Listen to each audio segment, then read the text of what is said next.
这里是我们目前的避难所。久违了，寻梦者。久吗？若我曾向你自吹的直觉并无差错，那么对你而言，这应当是一次久别重逢。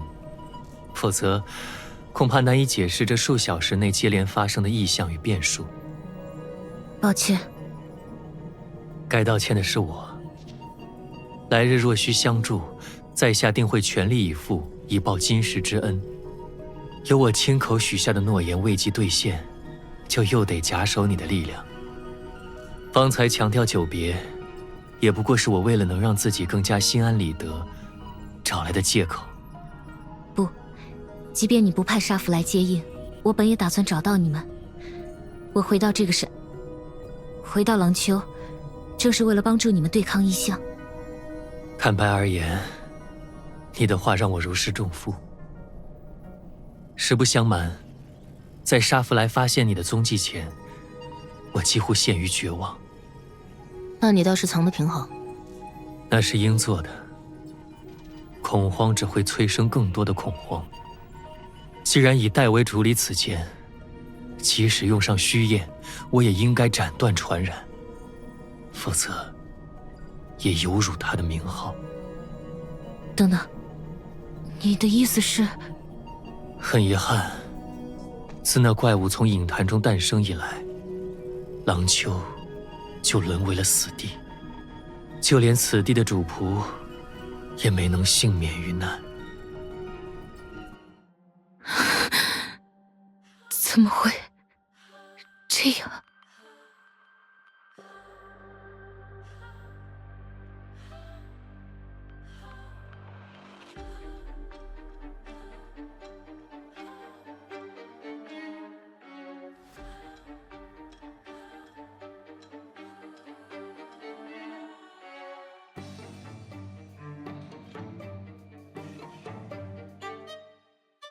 白姬先生，现在，请你告诉我事情的经过吧。我想，廊丘境内突然出现了诡异的光幕，许多居民也失去了生气，如同塑像般定格不动，都是那怪物诞生带来的影响。人们只能留在原地，任凭它召唤光幕分解，任凭它挥舞匕首刺穿，或是成为碎屑，或是尸骨无存。少数侥幸没有被定格的强者，也都无力反抗。强者？不，恐怕只是因吸纳的光芒照拂，从而摆脱了系统规则对自身时间限制的幸运者。但他们却因此亲眼目睹，甚至亲身经历了这场屠杀。拜那家伙所赐，我恐怕再也不想照镜子了。他的战力远在我之上，说是影中诞生的怪物，战斗时给人的感觉又与众不同。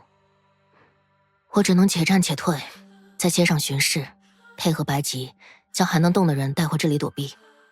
连杀符来都不得不采用迂回战术了吗？我这人很笨，所以直到亲眼目睹他们的结局之后，才学会爱惜身体。总得有人给还能动的家伙搭把手。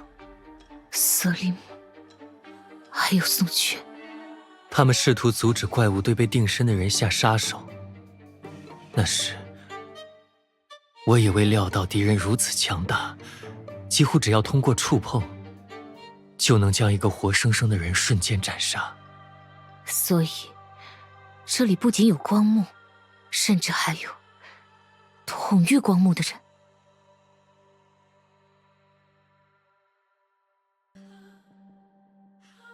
这里的影灾已经被镇压，就连树的能力也正在消散，影的力量已经不复强大，剩下的就是体术上的强大，单纯的强大。所以才选择了杀符来作为学习对象。也对，清洗本来就是自动进行的，以蕾伊拉对系统的运用熟练度，使用人工智能进行清洗也合情合理。只是这个人工智能第一次看起来像人了。抱歉，寻梦者所言术语，着实让我们一头雾水。我不是第一次领略自己的无知无能，但这一次却尤为刻骨。值得宽慰之处，即是你似乎已有所顿悟。我有一些猜想，或许能够用来击败那个清洗者。很好，但我们的时间不多了。那怪物正带着他的光幕清洗狼丘的各个区域，正如你起的名字那样。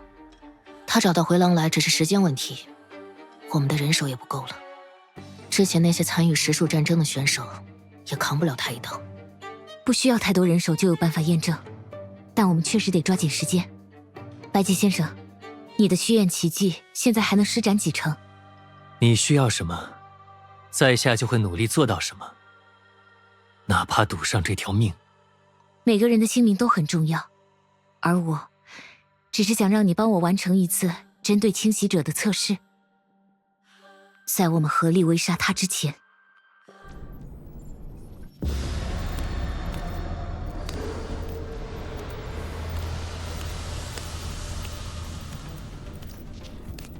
寻找清洗目标，胜于43%。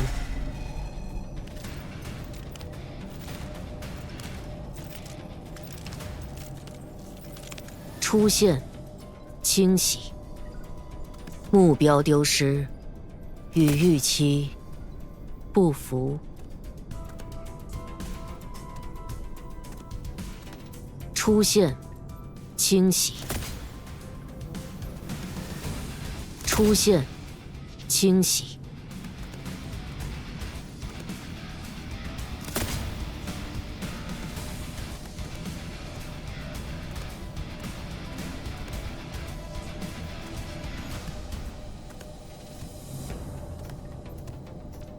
未找到数据。你这怪物！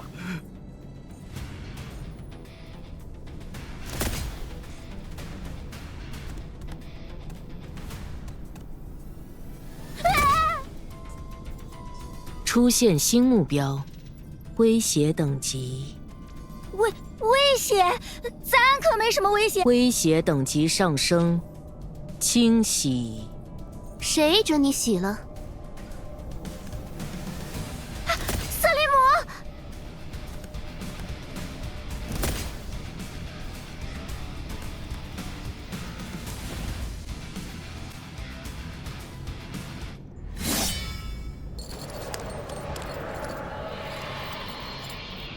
目标重定向。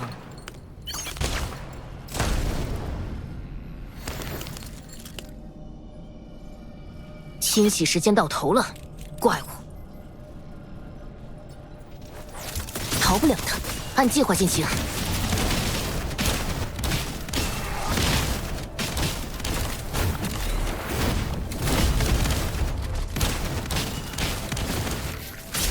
准备好上路。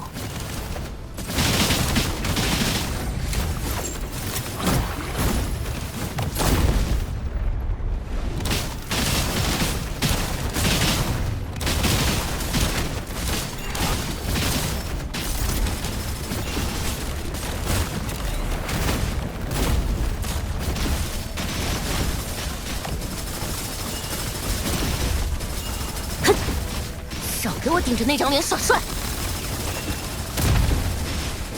无处可藏。数据复现完毕，沙弗莱，收到。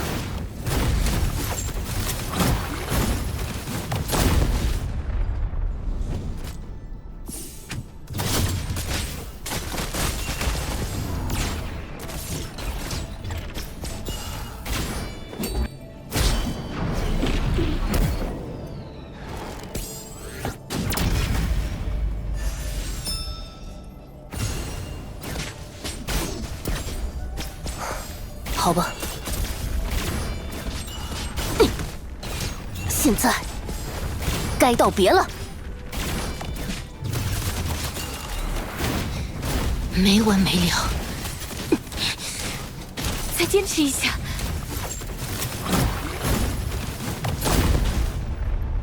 不必了，两位，一事已成。登绳久之，赵彻千仞。威胁等级上升，清洗。悉数如他所料呢。以万有为仇，与天时齐命，不枉无心无道，尽付于此。就是现在！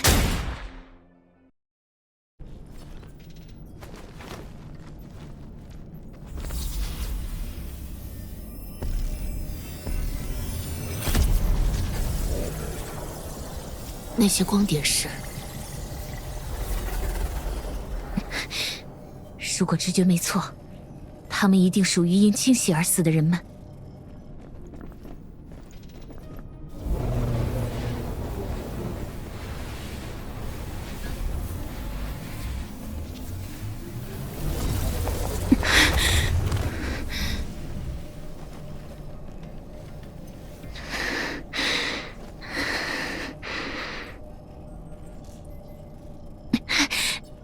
这是受害者们最后的记忆。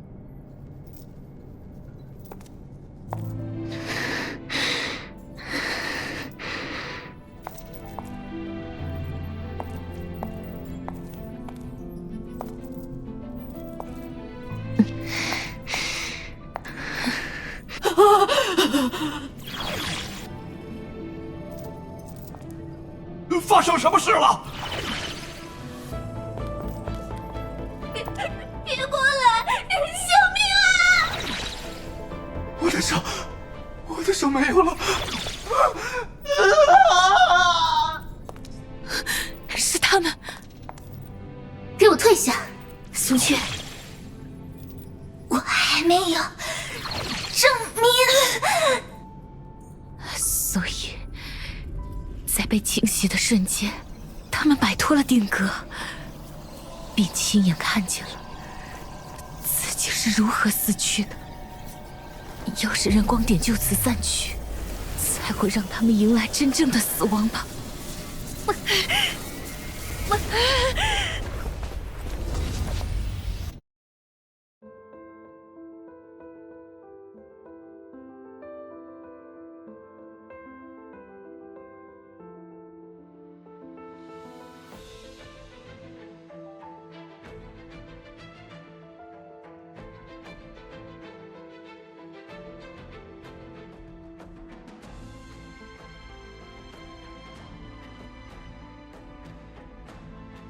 清洗者破坏了受害者们的数据躯壳，却没有伤及核心数据，而是将其吸收了。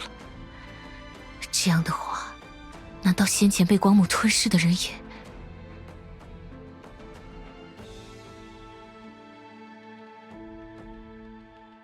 不管怎么说，必须救下这些核心数据。他们还没有被重置，他们还在这里。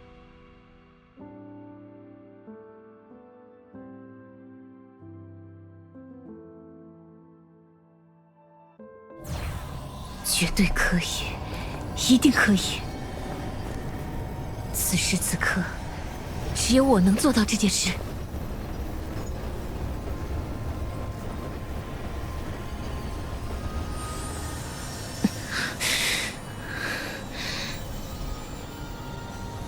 还有多少？都给我来吧！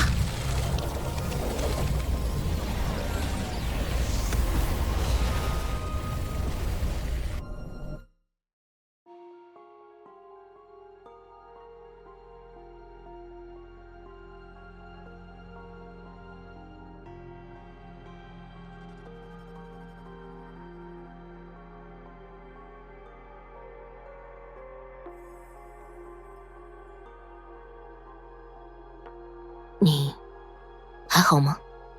没事，我这次应该也没睡很久。仅有一瞬，直到1分钟以前，你还在从那怪物的尸首上吸取光点。不过，那时你应该已经听不到我们说话了。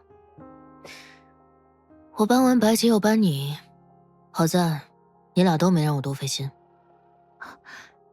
白吉先生还好吗？十分好。真的？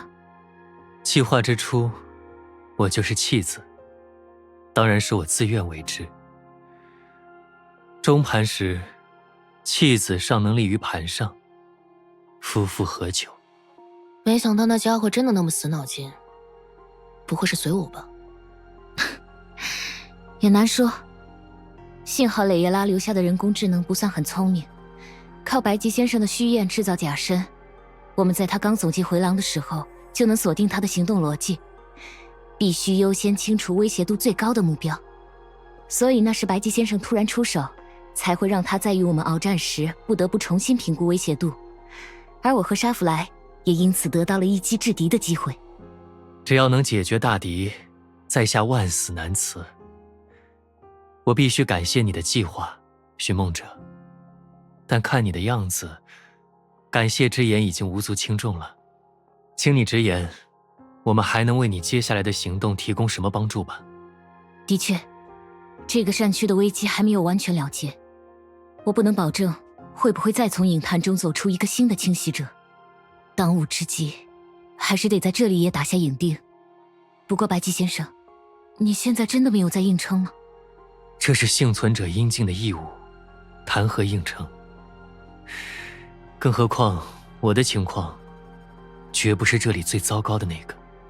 请别见怪，只愿在下久病缠身，积攒了些不必要的经验。背负巨大痛苦的人该是什么样子，在下实在再清楚不过了。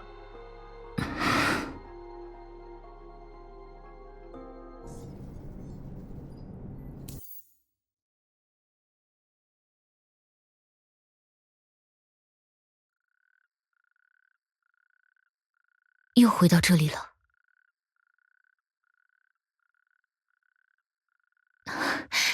陈学姐，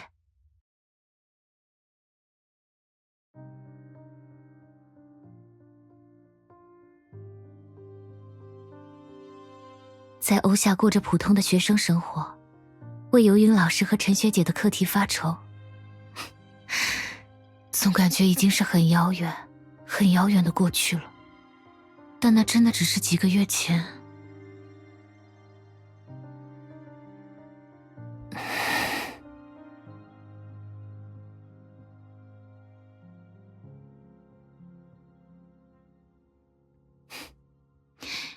你知道吗，陈学姐？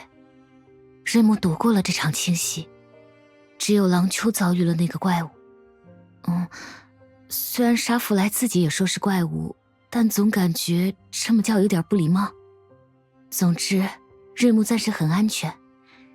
也许是因为陈学姐你一向很好的运势，在不知不觉间影响了整个瑞木。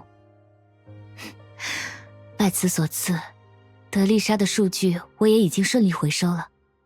接下来，我需要把暂时变得更长，在神之居所完成一次史无前例的最大规模的危机。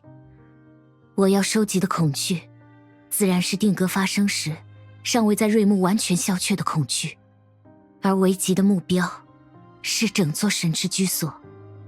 幸好它还没有彻底倾覆，只要能让它成为瑞木最大的钉，连接白吉和沙弗莱正在各地唤醒的传动归处，这个山区就暂时不用再担心遭受侵袭了。是的，我现在就要进行这最后一步。虽然陈学姐你看不到，但很快我们就能一起见证了。啊？怎么回事？再试一次吧。这是……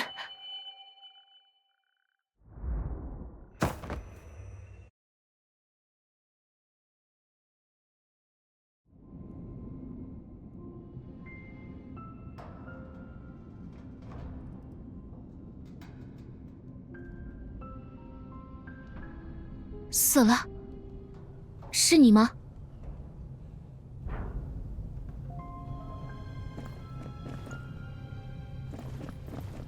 瑟拉，是我？不对，是我吗？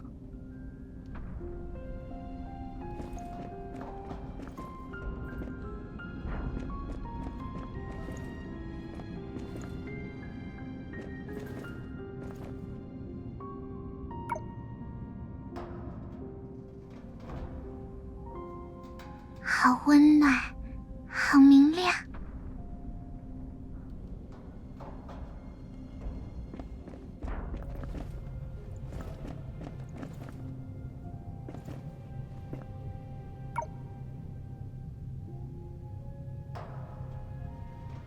为了守护他留下的光芒，我必须这么做。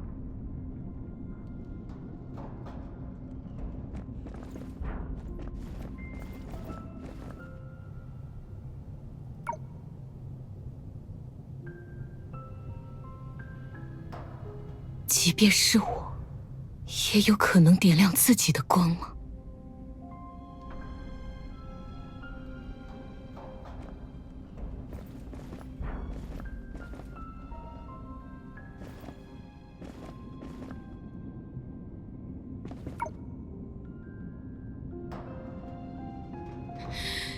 一切都已熄灭，除非我能重新点亮。我会做到，定会做到。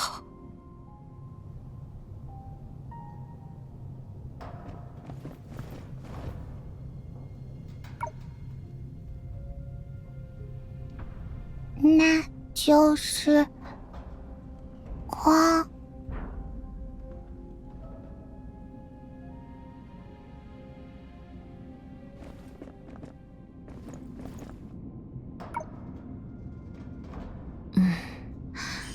再靠近一点看看。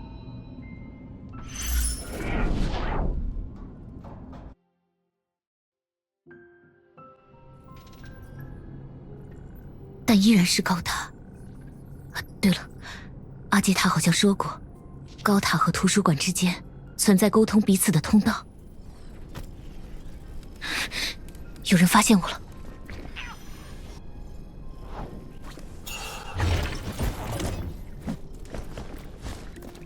我还在这里吗？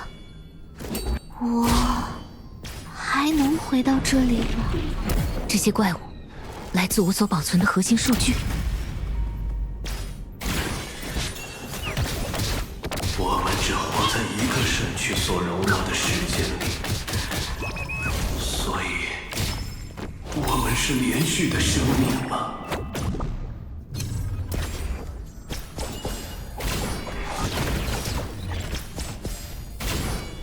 你和我们是类似的存在吗？镜子里的人是你吗？承认这一切是连续的，就是在承认你的过去。还是说，你自己也无法接纳生命里的每一部分？还是说，那只是发生在另一个世界里的故事？告诉我吧，寻梦者。你究竟是如何看待镜中人的呢？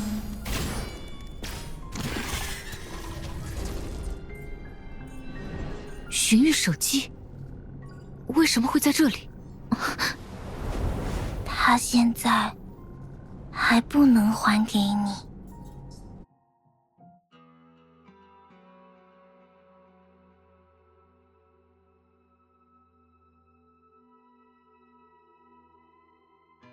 这个山区的瑟拉佩姆，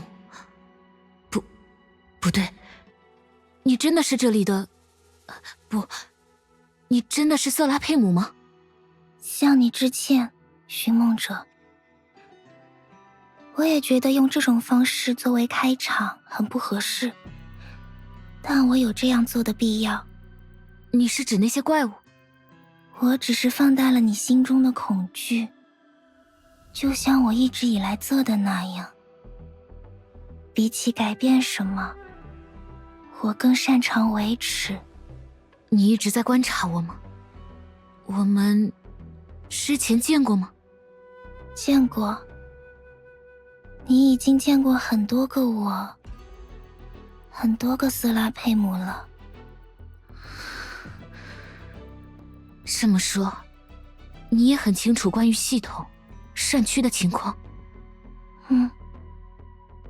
我都知道，我什么都知道。整理一下现有的情报吧。我们为了调查利托斯特和高塔里的神明，来到了第3次实数战争的图书馆。在那里，一只神秘的萤火虫指引着我们进入了一片隐潭。阿杰塔没有骗我们，图书馆的确是个特别的空间，有特殊的路径连接着高塔内部，但它的时间切片里无法包含这座高塔，所以我们又回到了最初的时间点。如果所谓特殊的路径其实并没有那么特殊，又或者有某种方式，虽然不能在善区之外通行，但是足以共享情报。图书馆实际上连接着比我们想象中还要多的东西吗？收藏信息，继续故事，见证历史，这就是图书馆本来的使命。这也是希娜姐姐帮助我找到的意义。在洛星漫长的历史里，绝不只有一座图书馆，但你最为熟悉的那一座，无论身处什么时代，都可以等同为瑟拉佩姆的一页，而站在你面前的我，就是统合了每一页的名为瑟拉佩姆的书。在深入瑟拉佩姆的意识后，希娜也说过类似的话。那个时候的她当然不可能早早洞悉一切，但冥冥之中，她似乎还是能一眼看出瑟拉佩姆的本质。希娜姐姐，很不可思议吧？你怎么？我没有使用结合的力量，也没有读你的心。你现在还不值得让我这样做，我只是听了很久很久很久，后来自然而然就能推测别人的想法了。真正的色拉比其他任何时候的色拉都要冷淡。冷淡却没有攻击性，不是好事吗？关于最初的落位，你一定已经从希娜姐姐那里听说过了。当初正是我让拉卡达人来到了太阳系，但希娜姐姐总说这不是我的错。遇到希娜姐姐和她一起在地峰生活的我，一直是我最为珍爱的一页。而不久之前，我回收了许多页的我，以免洛星的故事因大清洗而缺失。其中一页的消失没有引起太多注意，因为它在100年之前本就极少露面，也未与人们结下深刻的友谊。至于紧邻它的下一页，似乎让后台维护员陷入困惑了。这就是阿杰塔没能在廊丘找到瑟拉佩姆的原因。如你所见，我能做到的事情就只有记录。我改变不了故事的走向，即便是大隐灾爆发，即便是绝诞生，即便是在那之后看见蕾耶拉打造了寻梦者系统，最后就那样奔赴了让一切分崩离析的结局。可现在一直隐于幕后的你第一次出现在了我的面前，这难道不是在尝试改变吗？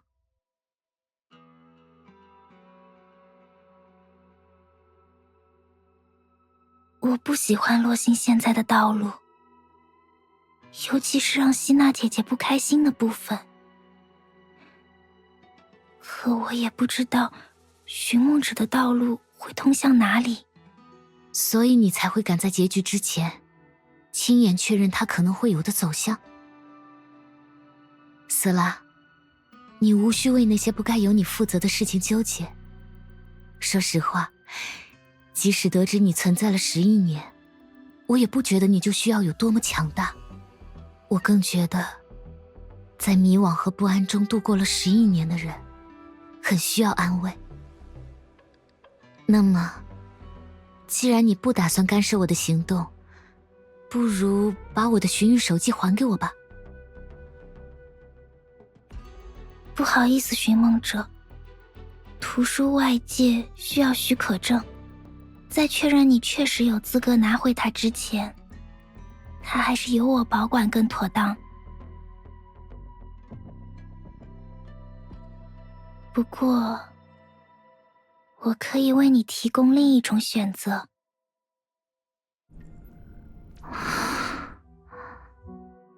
这是图书馆的一部分吗？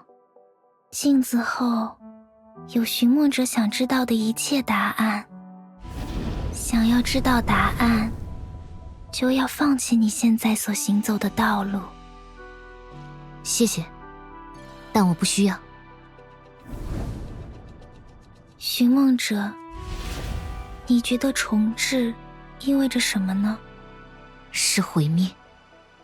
可所有洛星人都被收纳在系统中，重置并不会改变他们存在的方式，更不会抹去他们真实拥有的历史。所以，雷耶拉才会选择这样的方案。是啊，所以他做出选择的时候，甚至觉得自己不带任何恶意。也许对于历史来说，重置不会改变任何事，但对于被重置的人本身呢？那就是结束。一切的喜怒哀乐，一切的可能性，一切的未来、过去，还有现在，如果仅仅因为身为数据生命就能被人随意否定这些事物的价值，那我绝不接受。所以，你要靠自己承受这一切吗？要做到寻梦者想做到的事情，就意味着你需要先成为神明，那是一条沉重的道路。现在的你极有可能因为崩坏无法抵达终点，倘若你有幸抵达了终点，也只会感到深入骨髓的绝望，绝望于洛星竟然还有连神明也无法解决的难题。夺取全能并不意味着我要成为神明，至于什么崩坏，什么神明也无法解决的难题，在脚踏实地一步步解决眼前的麻烦之后，或许也会迎刃而解。请相信我，死了。我听过类似的话，但即使如此，我也还是会期盼话语能否应验。而且，你的确没有因为那些杂音割舍大家的核心数据呢。所以，走吧，穿过这扇镜子，你就能回到高塔里。但我也依然在这里，等着你。看来还是不会把笔记还给我。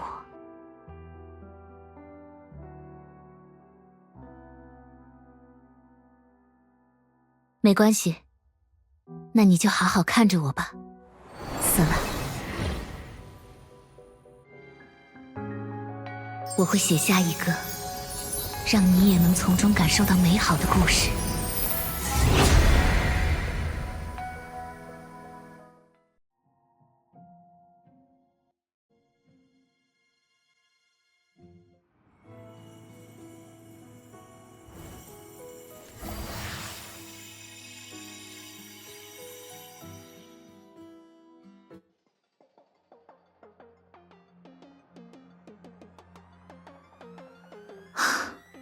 这样就准备就绪了。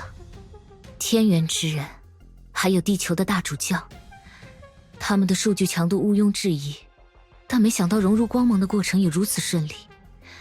这是因为希娜的包容性吗？怎么，又开始想念他了吗？你的心情小 V 可以理解，但也要注意多转换一下情绪哦。瞧，才一会儿不见，你就憔悴了很多呢。希望你是把正事都处理完之后才想起联系我。小 V 等的都快睡着了，是忽然想到寻梦者说不定遇到了什么麻烦，这才赶来确认一下，都是一片好心。谢谢你的好心，我这边的准备工作也都结束了，随时可以开始。你应该知道，无论成功还是失败，这都是倾尽一切无法再次复现的手段吧。毕竟我收集的光芒只有这些，2位地球人在系统内的数据存档也会因这一击就此耗尽。我明白，这一击本质上就是在赌，不管赢面多大，总有输的可能。一旦输了，地球朋友介入系统的可能也会就此断灭。没事，就算失败，你不是还有我吗？就算失败，就算没办法争取地球伙伴的帮助，我也预备了几套非常手段。哦？比如让你从我这一头进入连结，想办法破坏堵塞我与蕾耶拉的连结的混沌。我知道，你最擅长的就是精神攻击。你这是让我把你当垫脚石，从精神上侵入蕾耶拉的本体，胆子还真大，就不怕小 V 姐姐踩坏你？只要不伤及我体内保存的核心数据，你想怎样使用我这块石头都没有关系。在对自己毫不留情这一点上，你还真是和希娜小姐越来越像了。好了，别惦记着你的垫脚石计划了，至少你完全可以相信某个和直觉截然相反的答案。维塔小姐，你认为最初将我和蕾耶拉牵系在一起的是什么？你就饶了我吧，这话我好多年没说了。我只是想说，因为那样的牵系，即便是现在的我，也能在影子表面创造一道足够容纳维塔小姐做些什么的门扉。凭借这样的牵系，我保你的赌局万无一失。那就借你吉言了。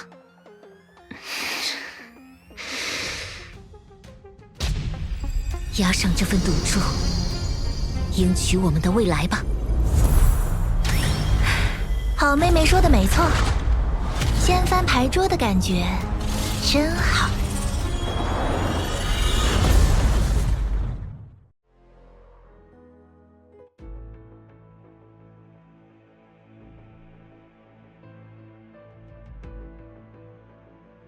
是独行者，和寻梦者的计划一致。他和维塔里应外合，同时从系统内外攻击同一点，短暂制造出了混沌的缺口。不过真没想到动静能这么大。希儿，你当初和这玩意儿打过？那时和现在还不太一样。不是，系统有什么变化？预计5分钟后激活接入权限，但这一次的时间窗口，往好了估计，最多也只有25分钟。克莱因、普罗米修斯，我拜托你们做的东西如何了？在阿杰塔博士留下的代码的基础上加急改了，就是没想到效果太差。没想到会有这么强劲的效果。诚如爱因斯坦博士所言，我们确实在创造一件极其伟大的道具。这不是灯组织的之焰旗吗？想起来了，我还用这玩意儿在系统里复现了提安娜老师和牙医老师的数据体呢。采取类似的原理，我们把更多地球女武神的数据都改造、整合、分装在了之焰旗内。提醒，它不是每天都能用来刷分的金手指外挂，而是只能在特定场合使用一次的终极道具。现在能及时返回系统的只有克拉丽和赫利亚，而寻梦者和维塔的攻击又影响到了我们之间的信道，所以我们必须要在这里以最快速度替不在场的寻梦者做出选择，决定这终极道具到底要用在拯救寻梦者与他背负的数据，还是全力尝试拯救火星上。当然是。克拉丽，先冷静听我说完。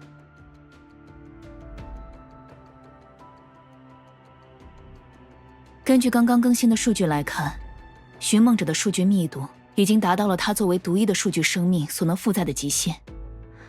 而先前为了稳固影钉而经受的捶打，又使它的稳定性大幅降低。一只塞满硬质零件的大玻璃球，就算不坠地，也会在一次次滚动中被自己的内容物从内部磨碎。更遑论它这只玻璃球上已经能看见裂纹了。换言之，前者既是退无可退的选择，也是最好的选择。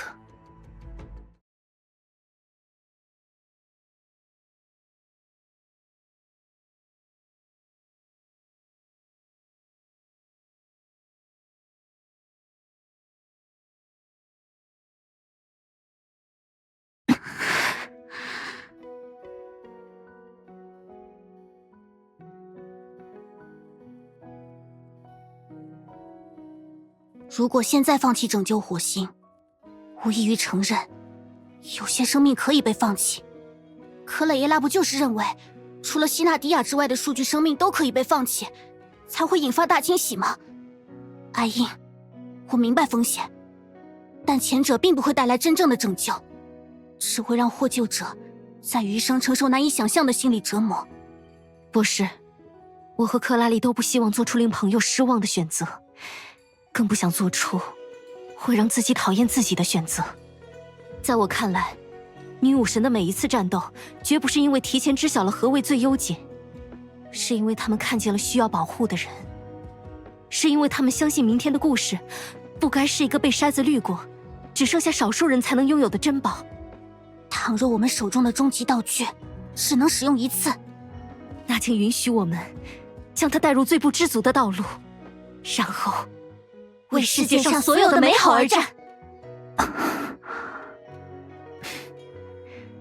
既然你们已经做好了准备，那就去吧。如果还要我再说些什么，那一定是注意安全。说吧。看来，博士你扮黑脸的时间终于结束了。总要有人做这件事。再怎么说，他们接下来要面对的都是一场恶战。简直在博士这里看到了以前的我呀。这两个孩子也确实很像以前经常给学员长添乱的我们。率性大胆有活力，多好啊。牙医也来了，你那边情况如何？不如留待克拉丽和赫利亚启用这份终极道具时，再和我一起确认这份惊喜吧。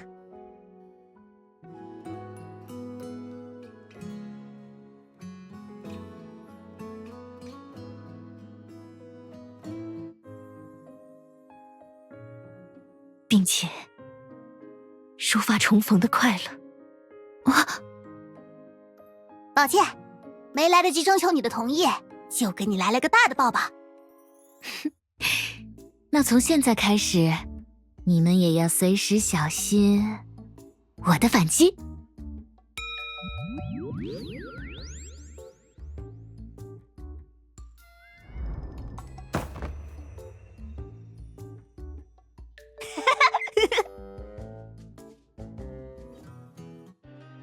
终于又和你们见面了。通讯总是时好时坏，真不知道是在故意考验我们什么。哼，当然是友情。而现在，我们的友情力量也终于来到了最高级，即将解锁特殊增益。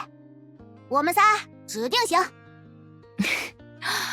我还是比不过你们。要是我也有那么强大的力量，就不需要擅自借用德丽莎和幽兰戴尔的数据，还燃尽了。两位前辈不会介意这种小事，相信我。要是你在这种事情上犹犹豫豫错失良机，反而会让他们反思是不是自己的问题呢。总之，在通讯突然中断后，我们就已经向前辈汇报了你和维塔可能会做的事，所以这一次才牢牢抓住了你为我们创造的机会。再说，要不是你和维塔在混沌上弄了个缺口，这数据也就烂在里头了。你这人呀，还是太老实了。我还以为自己已经足够会折腾了。爱折腾的人可不会写什么危险须知。我们登录系统的时候看见你的留言了，什么进入系统的人大概率暂时无法离开。恐怕只有在终结洛星的危机之后，我才有机会为你们重新打开返回现实的道路。我的计划需要你们的帮助，但我也必须将危险性告诉你们。如果你们现在立刻退出，我也尊重你们的决定。要不是赫利亚也是个老实人，还能在如此着急的情况下粗粗过了一遍，我都不知道你居然事前写了那么多字。抱歉，我应该再精简一下内容，列成点读起来想必会轻松很多。那个也不是重点了。的确，重点是我们虽然一起相处了很久，但毕竟生活在不同的星球，要让你们为另一颗星球上的人压住太多，风险很高。尽可能详细的同步这里的情况，也方便你们做出决断。是啊，所以我们也有一个需要和你同步的结果。事实上，以地球现有的技术，集中资源争分夺秒，完全有可能从系统这里完整的转移出你和你所背负的数据。那么，代价是什么呢？代价是，我们需要放弃正在进行的其他尝试，也就是放任雷耶拉清洗系统。大家的好意我就心领了，因为我的目标很明确，绝不放弃任何一个人。果然和我脑补的反应一模一样。没事，反正我们俩也已经替你拒绝了，不用谢。那么，我们继续行动吧。或许是因为你们在我身边，完全复现阿杰塔从最后的善区逆流而上时留下的轨迹，比我预想中快了许多。瞧，真是时来天地皆同力呀！你看我说什么来着？特殊增益，这不就生效了？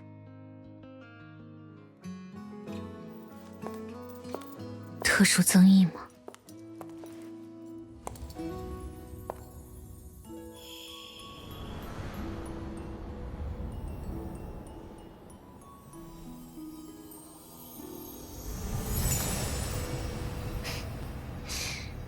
也不只是我们3个人呢。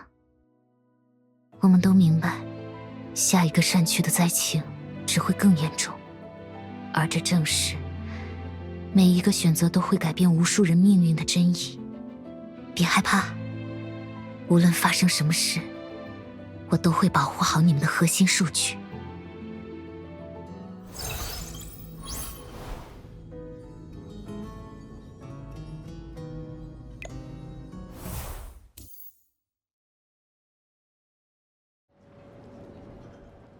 怎么回事？咱今天遇到的怎么竟是些不爱惜生命的人？当然，你此刻的气运的确不太好，不过嘛，你却刚好遇上了一个以窥探天机，并且偶尔对他动动手脚为生的人。怎么样，有没有兴趣让咱来为你改天换命？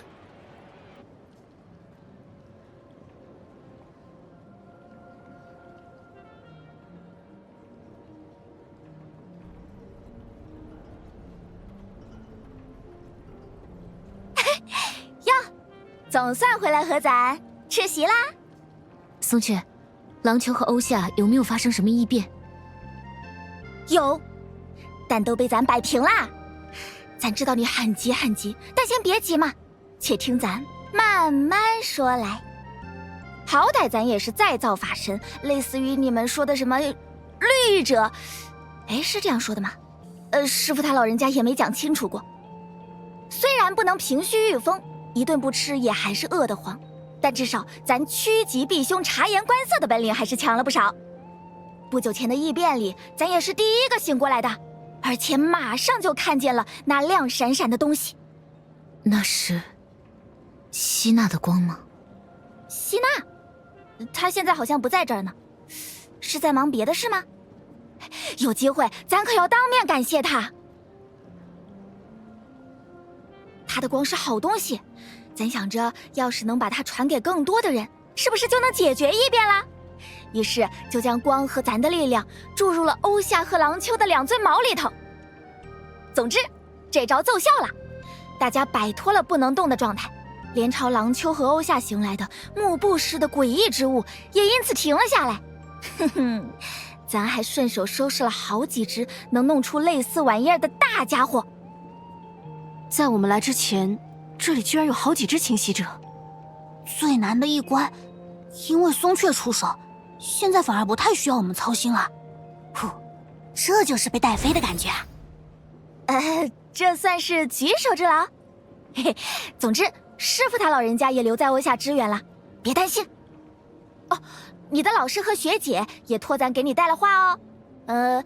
下学期的开题报告又有着落了，哼哼，都等着你早早回去呢。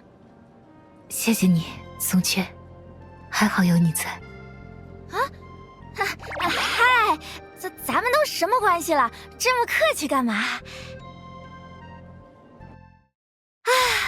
大伙儿都平安无事。咱满大街找你们3个的时候，心里也有点预感了。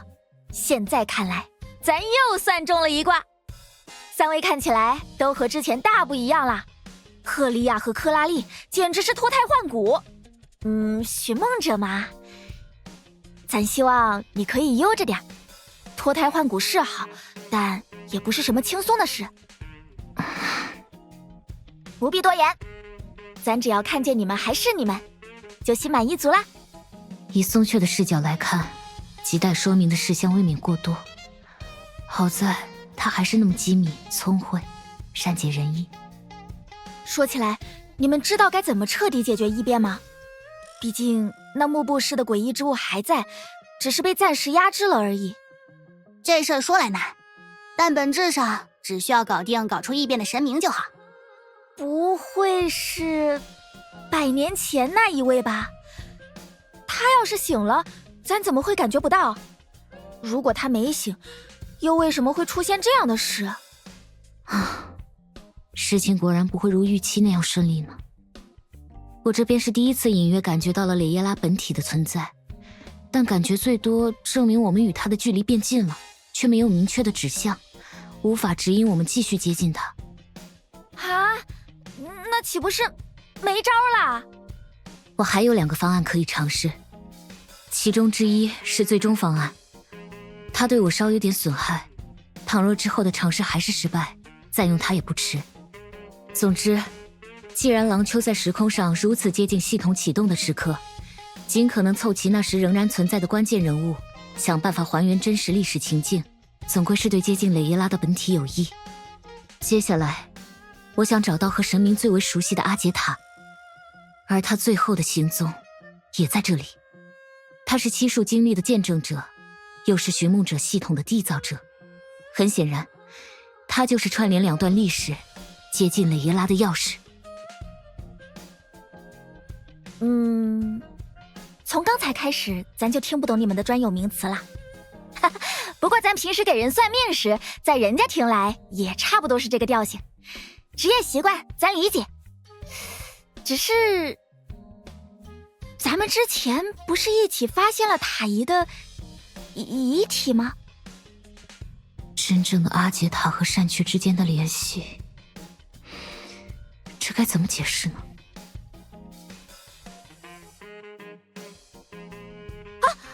咱想起来了，一定是灯姐讲过的那个计划成功了。咱就知道塔仪没那么容易死，他成功把自己的灵魂打碎了吧？你们要找的也是他曾经分离出的意识。略有偏差，但先这样理解也可以。大差不差，玄机都是这样的。可是，师傅和灯姐肯定不知道他还有哪个藏身之处啊，不然他们之前找他的时候就该挖出来了。瑟利姆大人应该也不了解，而小瑟拉，他现在还下落不明。我已经见过斯拉佩姆了，他现在在一个很安全的地方。真的？那就好。哎呀，咱就知道小瑟拉吉人自有天相。都怪维塔那家伙没问清楚。也许我们只能用最原始的办法找他了。一说原始，咱倒是不困了。这个咱最拿手呀，走街串巷打探情报，老本行啦。真令人怀念啊，琥珀街。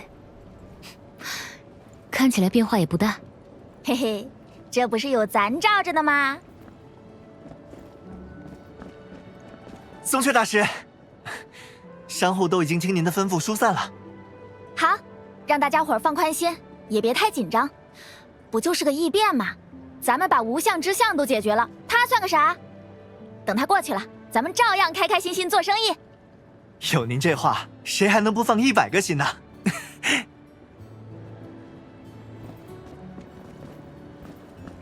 松雀大师，听说您还在调查异变，有什么我们能帮上忙的事吗？你们要是有余力，帮咱留意阿杰塔吧。如果赶巧碰上他，就立刻把他伺候住了，然后想办法跟咱说一声。怪事，他消失好久了，这时又回来了。总之，我这就发动人手去办。松雀，你现在真混成地头龙了？嘿嘿嘿，什么跟什么呀？咱不一直是人见人爱、八面玲珑的形象吗？不过在大伙儿面前稍微拯救了郎秋那么一次，这会儿咱在琥珀街的人气自然也是水涨船高啦。因为有松雀，现在的琥珀街看着比我们第一次来的时候还要安全。你跟第一次来时比，那会儿不是满大街都在搞围棋吗？又是跳楼又是扔飞刀，可一点都不安全啊！如果不是某位同学突然瘫倒在地，抱着我的大腿让我一定要陪他支起这个摊子，我可不会做这么不安全的事。哎，这不是想在新朋友们面前露一手吗？但那确实是个充满冲击力的第一印象。点子永远用不完的克拉丽，认真踏实的赫利亚，还有忙着逛吃逛喝的寻梦者。在我们面前说起希纳迪亚的时候，你不需要有任何顾虑。不论是我们在地方遇见的神明，还是被我们遗忘了的活力少女王，还记得吗？前半句话我跟你说过，既然故地重游，也是时候将内容更新一下了。多和我们说说另一位希娜的事吧，我们想知道。希娜，那时是我们中逛街最积极的人，却也不忘在填饱肚子后，抱着大包小包的零食和我们一起分享。听说有些是他帮店家解决小麻烦后得到的赠品，有些是单纯的欢迎礼。10几分钟的功夫，琥珀街就让他探了个七七八八，郎丘人也都很喜欢他。他还真是人如他当时的外号，有活力的就像从来都没有成为神明，也不需要背负神明责任的希娜。或者说，成为神明之前的希娜就应该是这个样子。听起来是有2位希娜吗？是的，他们都是我们的伙伴。前一位以自身最后的光芒唤醒了你，后一位与你相处过一段时间，还会学着孩子的口吻喊你松雀奶奶。最后的光芒？难道他……为了解决异变，前一位希娜献出了自己的生命，后一位则因为一些原因被大家遗忘，只有我还记得他。那时松雀你生死不明，他也十分遗憾我们5个人没能留下什么纪念的物件，于是就地找了块小石板，创作了一幅画。这是我们唯一的合照，也是他存在过的唯一的证明。这幅画上每一个人的特征都一目了然，如果不是相当熟悉大家，绝对做不到。不愧是希娜婶婶啊，如果她在这儿，咱肯定要把她夸得美上天。希娜婶婶？她不是喊咱松雀奶奶吗？那咱也不能示弱。如果你很介意，咱可以换一个。他本人都不介意，我又怎么会呢？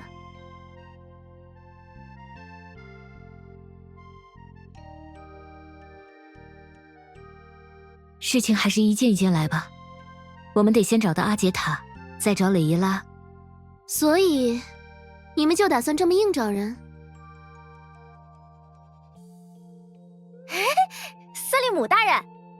我听人说你正在琥珀街带客人巡游，那描述怎么听都是我们的老朋友。很高兴看到诸位平安回来。这个听人说，不会指的是努特里斯克家族的眼线吧？那不重要。总之，我觉得只有一对翅膀的小鸟，或许很难带飞你们这么多人，就把4条腿的狗也牵来了。好了，小多子，该竞争上岗了。阿杰塔在我那儿曾经压过些汽油，我已经让多尼戈尔嗅过了。来，带路吧。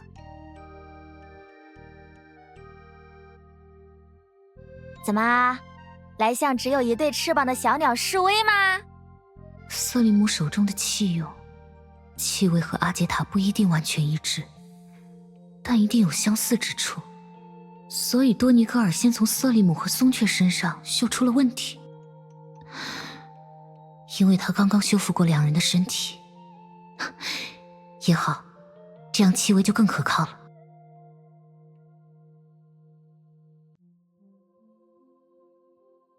他有反应了，跟上他吧。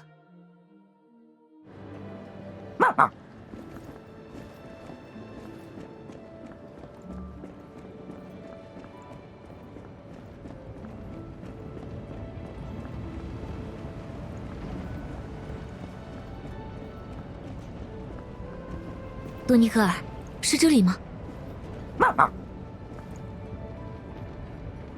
阿杰塔博士，你在吗？阿杰塔博士，阿杰塔博士。现在这样不太方便出门见客呢。早知道刚才应该把门拆了。当初为了图方便，在每个扇区都留了扇门，是不是有点做得太过了？寻梦者这边的3人还好说，松雀和瑟利姆也在，就比较麻烦了。虽然同为七术，但我真正和七术们相处的时间少之又少。在本体开始实行80爻分计划，打碎自身的意识，舍弃肉体后，更是再也没见过面。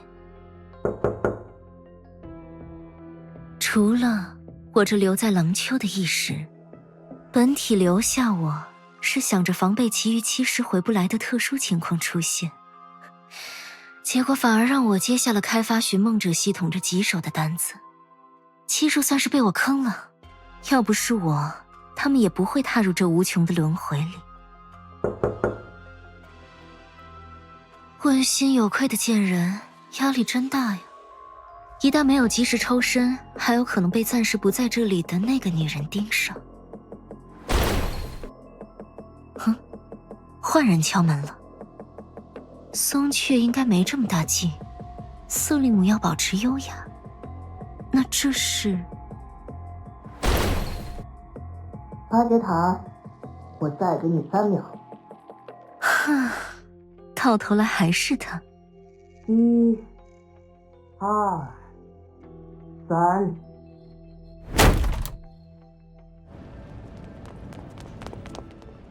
抱歉，阿杰塔博士，灯说他有办法开门，不过没想到这么硬核，需要赔你一扇门吗？不必了，我还有很多门。解释下你装死的理由吧，阿杰塔。是问这次的吗？什么？啊，没什么，太好了。不过，这不是和我预测中一样生气了吗？所以，你们是如何找到这里的？好吧，我知道了。瑟利姆小姐，请让他别用看球的眼光看我。不用担心，这家伙现在很守规矩。我已经指导过他，让他知道什么是尊重，什么是不能做了。那他怎么比会说人话的时候还要过分啊？现在已经都铃夹在咱的脑袋上了，您都知道了什么呀？我们是被多尼戈尔带到这里的，不过灯是自己找过来的。我听说松雀带着他们在琥珀街一带搜你，恰好我也知道你可能会在那里，所以就直接过来了。怎么知道的？我还知道我是旧病复发了，最后还要欠你一笔大的。是这样，都被你听到了。修复数据时的自言自语，修复数据还附带这种功效？一般是不会的，但你也听到了，它那是一笔大的。我是不太懂你那些复杂的器用原理，也不知道你是怎么做成现在这模样。我只是觉得你没必要藏着掖着。等等，你早就能变成这模样了，那……所以我才不想开门呀。80爻分计划的原理，就是通过将阿杰塔本体自身的意识分散到各种器用里，再让器用在世间流通，从而以最快的速度获取一切知识。这个计划起源自求知欲，求知欲让他抵达了一般人无法企及的地方，对此他总是十分自豪，但他并不打算因此舍弃人性。现在想来，作为保险措施留在廊丘的那一时，保护的并不只是灵魂的完整性，还有些别的东西。那些东西，有个家伙很想要。他曾经日夜与我交谈，只为使自己变得更像本体一点，以获取树的信任。而那时本体早已和他签下契约，作为80之一的我，也只能遵照契约行事。不过那段时光并不长，松雀很快取走了他。我以为我总算可以睡个好觉了，但我忘了，在执行计划之前，有人接下了看管仓库的委托。我想他一开始可能也忘了，所以过了那么久才出现。也有可能他刚执行完什么任务回来，我不知道，他没跟我说。但除此之外的事情，他说了很多。欠债还钱，天经地义。可我没想到，有人被我欠了一大笔债之后，还愿意把自己的藏品都送给我。不过，我还是守着这些玩意儿比较踏实。他每隔一段时间都会回来，名义上他是仓库的管理人，实用性上我给过他自由使用器用的许可，但他几乎从未把这些东西用在任务上，看来是对自己的破坏力心里有数。我开始好奇，他频繁出入这里，是否还有什么我不知道的目的。我记得这个瓶，原来他已经修好了，完全看不出来伤痕，这应该给我的赔款打个折吧。看起来很旧的书，这也算是器用啊。用几鞭打人倒是会很痛。之前有这个炉子吗？令我意外，他真的记得每件藏品，当然只是勉强记住了数量和形状。我知道他也有精明的一面，他只需一眼就能看出仓库的变化，这我亲身体会过了。好像位置不太对，但又没少什么。下次找白吉弄点鼠药吧。所谓的定期清点，对他而言似乎并无必要，但他还是不厌其烦地摆弄着物件，然后自言自语，比过去和我说过的话还要多。对着无言的器用，才能激发他的倾诉欲吗？在意想不到的地方获得了知识，我的求知欲很满足。自那以后，除了休眠外的时间里，我都在学习当一名纯粹的倾听者、观察者。再后来，这个技巧使我受益良多。还是觉得有点不对劲。那个阿杰塔收藏点活的死物，也不奇怪。只可惜，那时我在装死上还是个新手，被发现的时候，他真的很生气。所以，难得有机会重新经历真实的历史，我就突发奇想，想试试这次能不能不被你发现。可惜，是福不是祸，是祸躲不过。不知道你在讲什么？那个疯子一样的计划，你竟然真的付诸实践了，而且还没告诉我一声。被预判了。这样看，历史还是有一定几率重演的呀。寻梦者，这对你来说是个好消息吧？你知道我们来找你的目的了。历史上，随着七术镇压诀，蕾耶拉苏醒了，所以，即便你们现在什么都不做，也能达成还原真实历史情境的目的。因为蕾耶拉苏醒前没再发生什么特别的事了，而根据历史上的时间线，距离蕾耶拉现身还有相当一段时间。不行，我们等不了那么久。我想也是。那么答案就只有一个了，我们应该加速时间。你还会这个？对哦，后台维护员调系统时间还不简单，我玩单机游戏也会这样搞。很遗憾，蕾耶拉在上，我可没办法明目张胆的作弊。我觉得换成更易于理解的称呼会更好，比如期满时间。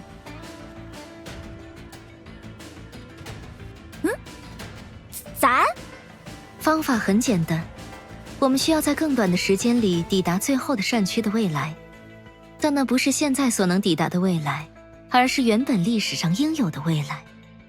毕竟寻梦者一行人已经创造出了不少变化。万幸，这里有一位能帮你们锚定发展方向的可靠导航员，也就是我。用数学题来类比，现在的你们有题干，我知道答案，只剩下过程了，而过程要尽可能短。跳步证明，期满的对象是改卷老师？不，应该是抽象的考试规则本身。而这件事只有整合了最后的善区里所有隐全能的松雀能做到，哪怕你的力量只来源于历史投射。咱从刚才开始最多就听懂了1成，但这1成听着就有个危险了，而且你们还都用这样的眼神看着咱，不会又要咱死一次吧？咱可是刚刚才复活哎。不是的，你不会死。但对你来说，这可能是比死还讨厌的事。它需要你放弃你现在所拥有的一切，从狼丘的大英雄，再次沦为普通人。不管你们如何决定，我都会先做好准备，然后在这里等你们回来。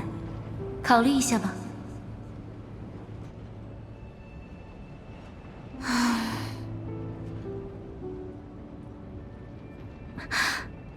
太医说的是，咱马上就考虑好。在那之前，寻梦者，能不能陪咱走2步？乐意之至。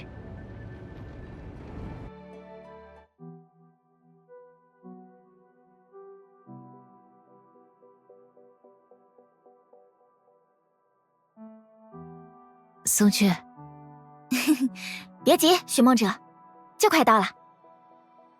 谈正事，当然得找老地方谈。哎呀，的确算是老地方了。咱上一次带着你来这里的时候，心情可是相当沉重的。而且还在第1束烟花绽开的时候，把我一个人丢在了这里。这也是咱带你来的原因嘛。那场没有好好结尾的告别，说什么也要弥补回来。当大英雄的日子可真短暂呀。虽然做的事情和以前貌似也没什么区别，无非还是在街上逛，跟大伙儿打打招呼，有时候躲避一下危险。其实咱也没什么可选的吧。要是不执行塔医的计划，你们说的那个什么大清洗就要来喽。我尊重你的任何选择，毕竟我说过还有其他的法子。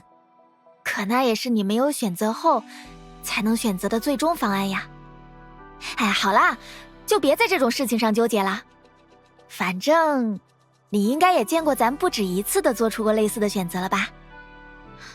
你看出来了，咱就擅长察言观色。虽然不知道那是什么样的咱，也没资格替他做出选择，不过至少咱可以确定一件事，你看到的咱，不管做出了怎样的选择，那时他一定是做好了觉悟，自己当然是最懂自己的人啦。咱这样胆小的、市井的，做事总爱留后路的人，只有在毫无迷茫的时候，才会挺身而出吧。如果其他的你面临着远比绝更加难以想象的敌人呢？那他一定想象了更加强大的自己。别看话糙，对付恐惧可是很管用的，这也是欺瞒的本意，可不是吹牛哦。在天罚降下的时候，咱一点也不害怕，反而感到了前所未有的平静，因为接下来要发生的事情十分确定。无相之象将因天罚散去，郎秋和欧夏也会就此迎来安宁。在生命的最后时刻，其他牺牲的咱也一定确信自己做到了什么，保护了什么，证明了什么。不然那就不是松雀了。对，所以你没必要担心咱其实更担心你们呢。加速时间之后，咱不就又成凡人了吗？郎秋和欧夏说不定也会因为咱欺瞒时间的操作进入什么不稳定的状态，到那时后面的路也只能靠你们3人一起走了。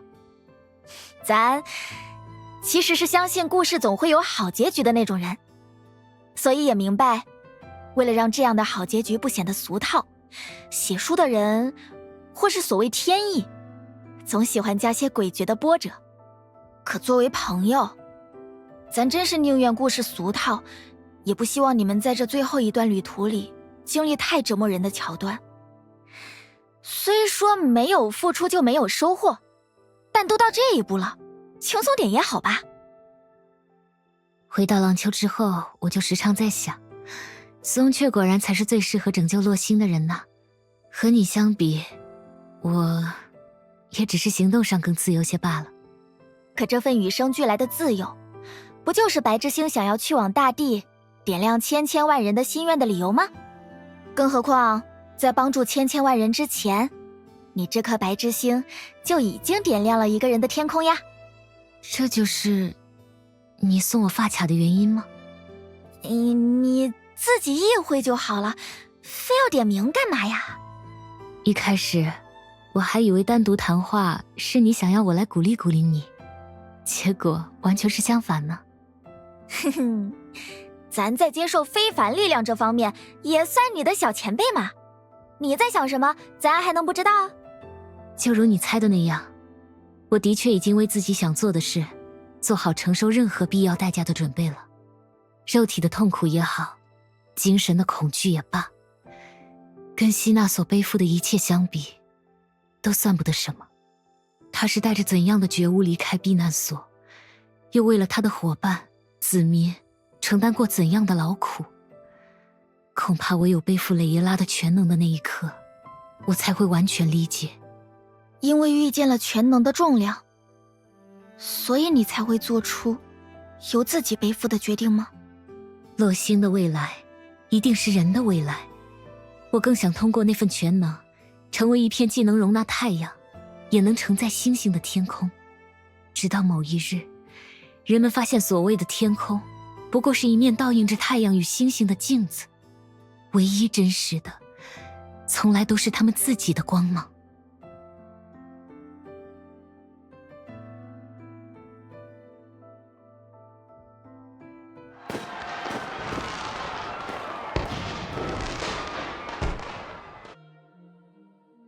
这是别忘了，咱可是欺瞒之术呀。上次没和你一起看完的烟花，说什么也要给你补上。谁叫我已经有一段英勇美好而又虚幻的过去，幸运地写在金叶片上啦。松雀，哎呀，不过今后没有危急，也没有全能，吃饭好像又成问题了。嘿，你说大英雄的名气能变现吗？难说，至少光靠你的街头演讲，今后是很难了。不过嘛，不是还有我吗？瑟利姆大人，不是说好等我们结束了再过来吗？我估算着差不多该结束了，算得很准吧？等一下，你们两个是什么时候商量好的？我记得那房间里有心灵感应相关的器用。与我无关，滕小姐，别拍我的脑袋。那个，你们是什么时候来的呀？大概是你开始给寻梦者放只有他能看见的烟花的时候。那咱开始加速时间之前，也给您放个更大的。我无所谓。我还是不要说话比较好。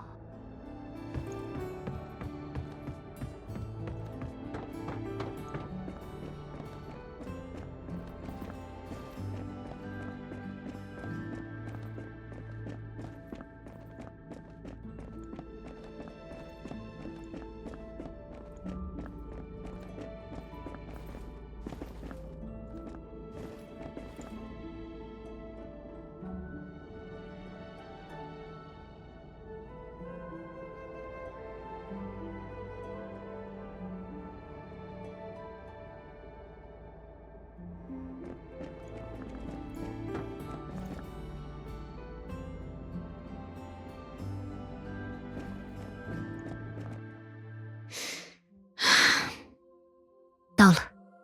生死吉凶自有天意，就当咱任性，要拿自己补一卦。你何必紧张呢？与其说紧张，倒不如说有点不舍。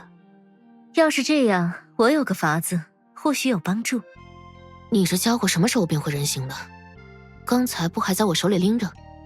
抱歉，亲身体验了那几百个坏掉的器用生前的感受后，我加快了修复身体的速度，顺便为大家带来了一些好消息。哎呀，这不是把咱的话给抢了吗？咱也有个小礼物打算给寻梦者呢。大家虽说时间紧迫，但他马上就要被加速了。最后一段从容的时光里，该道别的道别，该解释的解释，大家都动起来吧。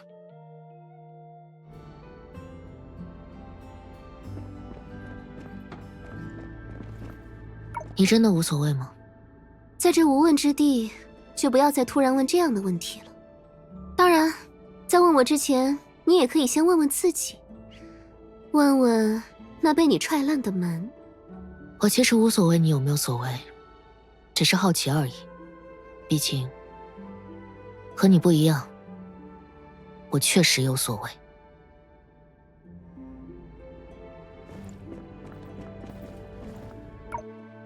我的礼物比较抽象，来，你接好。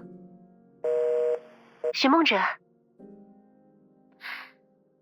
等你好久了。陈学姐，还有游云老师。阿杰塔博士事先和我们打过招呼了，听说你接下来要去做很了不起的事情啊。要是写成课题报告，游云老师的位置以后都得你来做。陈雪，你又没大没小。寻梦者，你要记得，指导老师的名字还是要写在封面上的。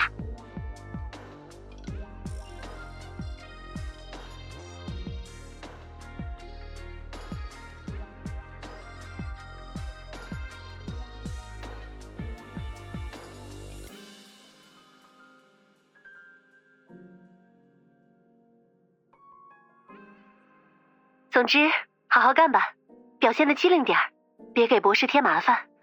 饿了冷了都得说。我又不是游云老师。应该说我又不是小孩子才对吧？怎么感觉你翅膀硬得好快啊，寻梦者？这趟出去到底是在哪儿学的？这个嘛，等下次见面的时候再告诉老师吧。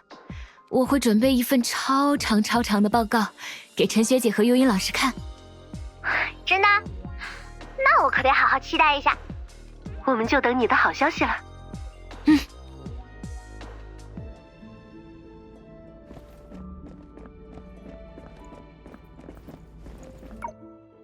寻梦者，你来的正好。之前被你和维塔影响的信道恢复正常了，我们一起听听月球基地那边有什么要说的。不止月球基地，也有远在地球的我们呢。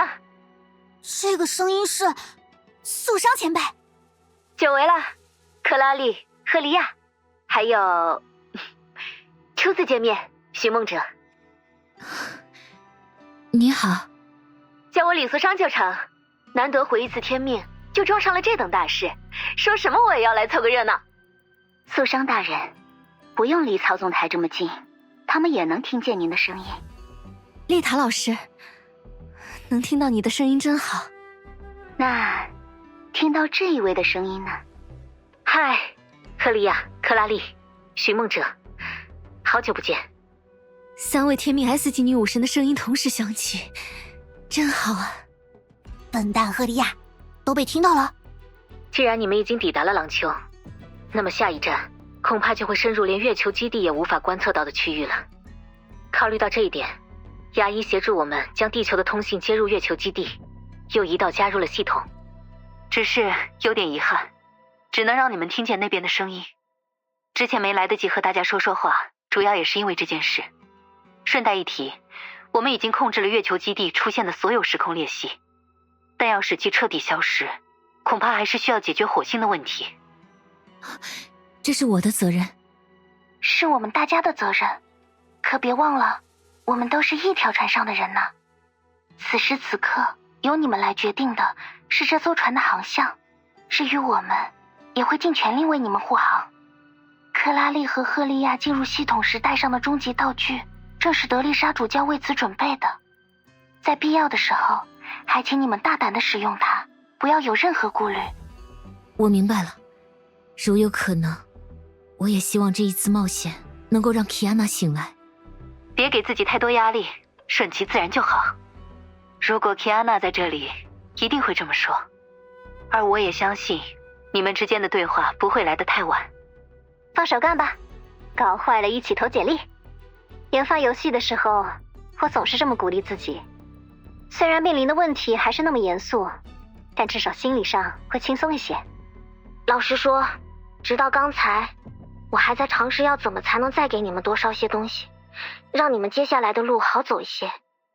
不过，就算赶得上，寻梦者这里也塞不下了。我知道还有很多事等着你们做，但在我这里，从来只有一件事，那就是平平安安的回来。那，修伯利安11号上见。修伯利安11号上见。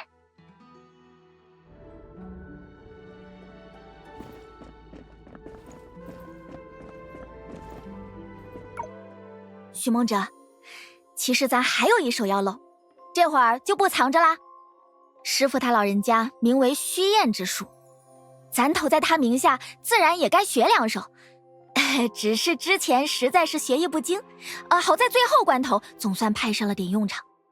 得到全能之后，咱也是鸟枪换炮了。那，你还记得这个吧？这是七术的假身，在和决战斗的时候，应该都已经消散了。唉，也怪咱当时手生，好牌也不会打。但你不一样，同样的东西给到你手上，没准就能化腐朽为神奇呢。咱就是想到了这一点，于是用现在的全能重构了这7具假身。嘿，咱的手艺不比师傅，但你一定能让他们发挥出不逊于真身的战斗力。当然啦，这些东西本身也算是朋友之间的临别礼物，可别睹物思人哦。我收下了，谢谢你，宋雀。都准备好了吧？这话其实应该我们问你呢，小雀子。塔一教的好，咱已经没有疑问了，随时可以开始。阿杰塔，你来发令吧。我知道了，那就开始吧。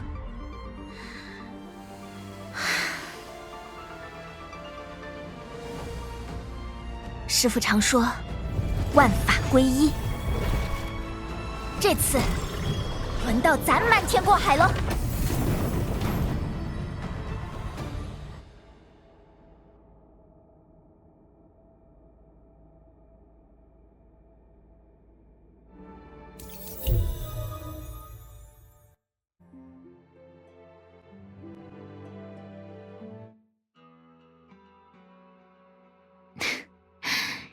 以窥探天机，偶尔对他动动手脚为生。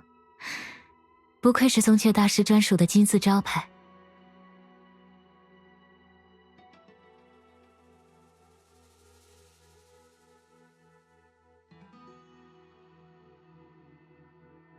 最后的闪缺，就像一个层层嵌套的同心圆呢。也很像洋葱，剥开一层还有一层。随着物理距离的接近，我所具有的那种飘渺的感觉变得清晰了一些。我想，我们确实离蕾耶拉本体所在的内源越来越近了。我还以为我们非要先在什么奇怪的地方挣扎一番，快要支撑不住时，才终于在机缘巧合之下来到了目的地。没想到这么顺利就……赫利亚同学，警告一次，我撤回。在这片空间里，确实存在着几处奇怪的地方。在找到越过交界的方法前，我们不如先从他们入手。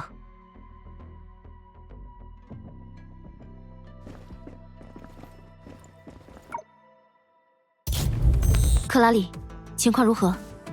只能说寻梦者从游云那借来的匣子的含金量还是太高，再等1分钟，他就能完成分析了。我记得希娜利用匣子维护最初之梦的场地就在这里，匣子也算重回故地了。啊，有结果了！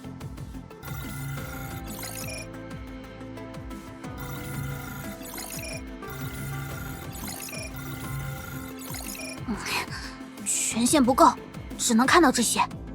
至少我现在明白为什么阿杰塔会说蕾耶拉开的是改装车了。你们看，就连植入寻梦者系统，都发生在希娜为洛星文明存续而建设的工程里。丽塔在旁观希娜记忆时，认为交界毗邻现实侧，甚至可以说是最初的现实与梦的衔接。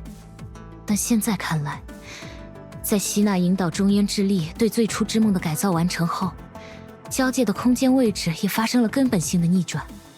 此刻，它反而离现实侧最为遥远。不过真要说起来，我最在意的还是寻梦者的名字。如果这位寻梦者就是我，蕾耶拉不屑一顾的数据生命，依照他的样貌塑造出的人偶，我又能带来什么样的风险？如果不是我，相较之下，还是前者更好。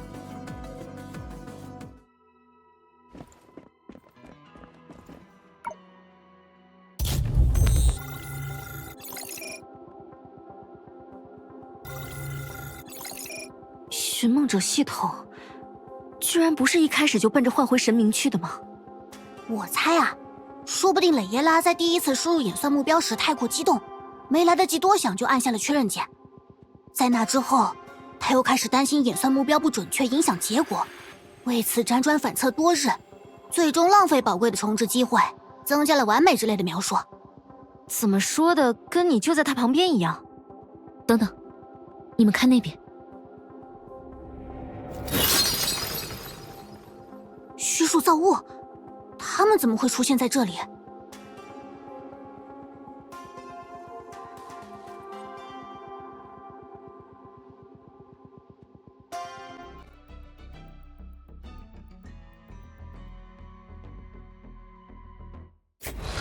哼，这个数量，顺手的事。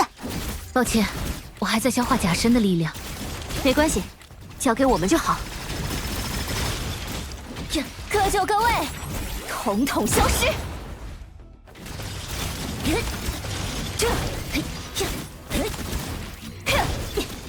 锁定目标，别走神了！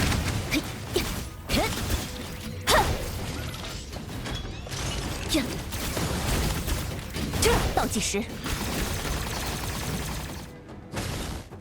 裂隙变多了。都说水满则溢，这些意志交界的虚数造物，恐怕是某种变故的先兆。我们绝不能任由虚数造物越过交界，侵入最后的山区。但被汹涌而至的怪潮堵在交界也不是办法。克拉丽、赫利亚，帮我创造一个机会吧。交给我们。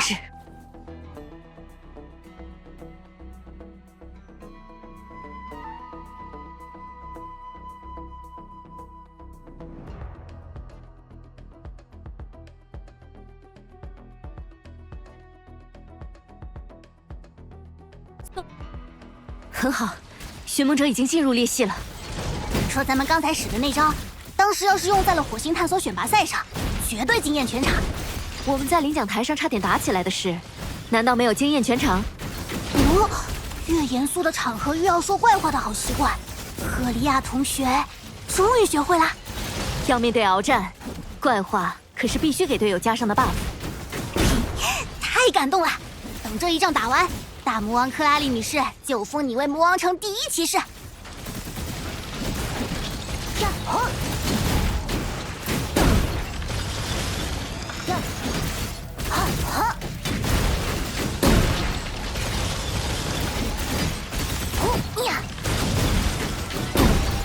哇，真惨！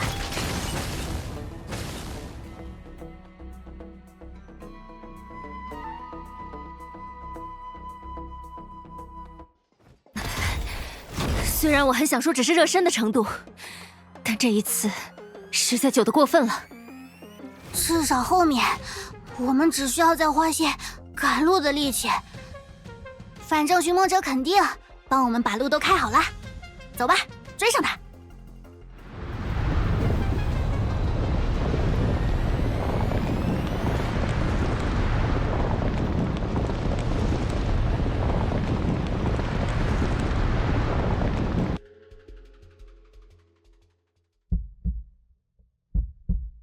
该说初次见面，还是好久不见？你是蕾拉？